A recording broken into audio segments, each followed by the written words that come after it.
Okay, hello everyone. Welcome to the final week. So this week we're going to be covering stats. So we're going to take a break from math and we're going to dive into statistics. So statistics is actually a pretty relevant and super important field, especially because it can be applied to any field. So for those who want to continue into education or anything like that, statistics is a huge part of this present day because it's just super relevant to any single field that you do. Because when it comes to statistics, I like to think that, math is kind of the black and white and statistics is the gray area. Excuse me. So when it comes to statistics, a lot of it just kind of starts with just starting a question.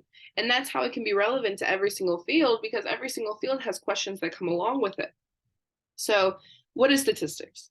The study of statistics is the science of describing data and drawing conclusions. So it all starts with a question. You have to have some question that you want to pose. From that question, you start getting data. So collecting information to help back up your question. From that point, we can start collecting data. So if we have questions or a question, then we go to data. From that data, we want to collect information to help answer that question. And that is how we reach conclusions. So there's a lot, especially in the health field, there's so much statistics going on in this world because, again, people are just having questions that they want answers to. And within that, there is some work that needs to be done, which is, again, describing the data. And then when you think of statistics, there's kind of two worlds to it. There's statistics and then there's probability. In this class, we won't be talking about probability, but just so we know what probability is, it's the concept used to estimate the likelihood of an event to occur. So an easy example to think of probability is if I flip a coin, is it going to be heads or tails? So the likelihood for now, every time I flip a coin, is it going to be heads or tails? So you go trial and error many times and start collecting information and start seeing if there are any patterns. Okay. And you'll see within statistics, there's a lot of visuals that we can have in a lot of different ways. So when we start with our question, so again, whatever question you have that you want answers to, and it gets to the data part. The data part, that's the grunt work of everything. That's you going out and seeking information to help back up your question. So that data, you'll see that we'll be talking about tables, we'll be talking about different types of graphs and stuff like that. That is all used to help either organize the data and, again, start being able to draw conclusions from the data. So a table uses rows and columns to reference information. The individual entries of the table are called cells. So as you can see here, here's our table. So again, it's just a way of organizing data because that's the thing. So once you collect all this data, the next step is you want to start organizing it because, again, you want to start piecing pictures together.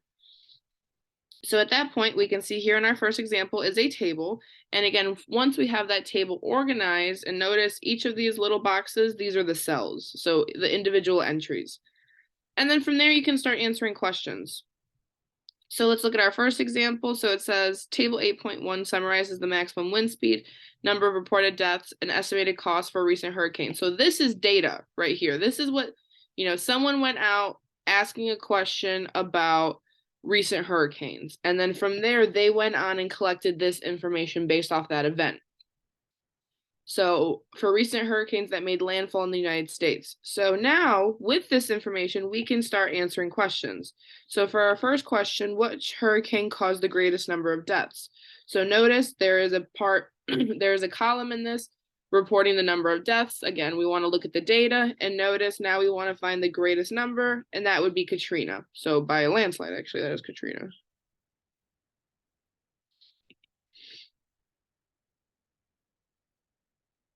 Okay, and now we keep going. So which hurricane was most costly? Again, now we want to look at the information, estimated cost in billions, and we want to search through and find who had the most damage. So what was the most costly? And yet again, that would win to Katrina.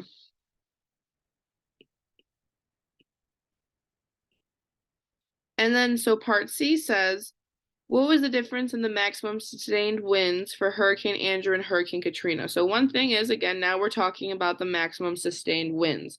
But this is where you have to remember certain words mean certain things in mathematics. So what does difference imply? We're taking the subtraction of certain things. And what are we subtracting? Well, the maximum winds of Hurricane Andrew from Hurricane Katrina. So 145 minus 125, and that would give us 20, what is it, miles per hour. Okay. And then, so now it says how many times greater was the death toll for Hugo than for Alicia? Oh, my dog's name is Hugo. So here again, now we want to look at the death toll once again, and we want to see, wait, what? Oh, sorry. So yeah, the death toll, and again, we want to find Hugo and Alicia. So in this case, if we want to, yet again, a certain word pops out. So the word times. Remember, times implies multiplication. We want to know how much bigger was the death toll of Alicia, or of Hugo from Alicia. But in this case, in order to find out that number, we have to do the opposite. We have to divide it to figure out what that value was that we multiplied the Alicia's amount to get to. I could have scrolled down a little bit. Oh, the answers are just right below. So in this case, we're going to divide it to see how many times bigger from 19 did we get to 57. And in this case, 19 goes into 57 3 times. So 3 times more was the death toll for Hugo than in Alicia. And that's about it. So when it comes to tables, again, you just want to be careful in making sure you're reading. I think the trickiest part is making sure is to make sure that you're reading the tables correctly. And I know that sounds a little silly, but it's very easy, especially if you have a lot of information, the table's pretty busy. You just want to make sure you're properly pointing out and, noticing what you're looking at. It's very easy to kind of look at the wrong column or row, especially if you have a lot of information. Okay, let's do another example. So in this example, we can see a political poll was taken to determine the political party and gender of several registered voters. The following codes were used. So in this case, this is just a good example of organizing data. So again, that's the biggest part. One of the biggest parts of data is once you collect all this information, it's kind of just like clustered around. You want to be able to organize it. So from that point, you have a visually appealing table. And from that table, it's easy to read. So then from there, you can start answering questions.